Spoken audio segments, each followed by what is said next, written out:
Hello hi மக்களே. Actually நாங்கள் குலதெய்வ கோவிலுக்காக சேலம் போயிருந்தோம்.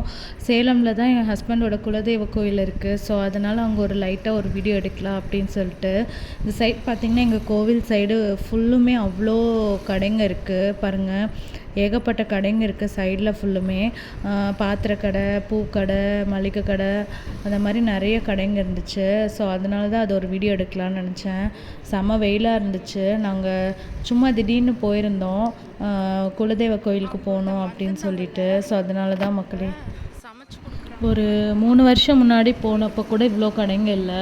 இப்போ பார்த்திங்கன்னா எவ்வளோ கடை வந்துருச்சு. லாக்டவுன் டைம்லலாம் ரொம்ப கடைங்க இல்லவே இல்லை.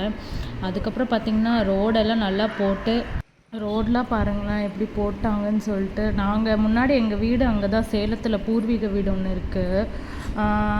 இப்போ பார்த்திங்கன்னா அப்போல்லாம் அந்த வீடு பக்கத்தில் நிறைய வீடுங்களே இருக்காது. இப்போ பார்த்திங்கன்னா ஏகப்பட்ட வீடு வந்துருச்சு. நிறைய புது புது வீடுங்க, கடைங்க நிறைய கட்டிட்டாங்க போல். பார்க்கவே ரொம்ப நல்லாயிருக்கு ஏரியா பார்க்கவே. முன்னாடி எப்படி இருந்துச்சு, இப்போ பார்க்குறக்கு ரொம்ப நல்லா இருந்துச்சு. நாங்கள் 3 இயர்ஸ் முன்னாடி தான் போயிருந்தோம். இப்போ பார்த்திங்கன்னா நிறைய டெவலப்மெண்ட் ஆகிடுச்சு. சூப்பர் மார்க்கெட்டு அது இதுன்னு ஏகப்பட்ட கடைங்க வந்துருச்சு. நாங்கள் குலதெய்வ கோயிலுக்கு போயிட்டு நான் அங்கே வீடியோ எடுக்க மறந்துட்டேன்னா அதுவும் எடுத்திருப்பேன். நல்லா சிறப்பாக சாமி கும்பிட்டுட்டு அப்புறம் வந்துட்டோம். இந்த சைடு தான் உங்கள் வீடு இருக்குது மக்களே. Thank you all.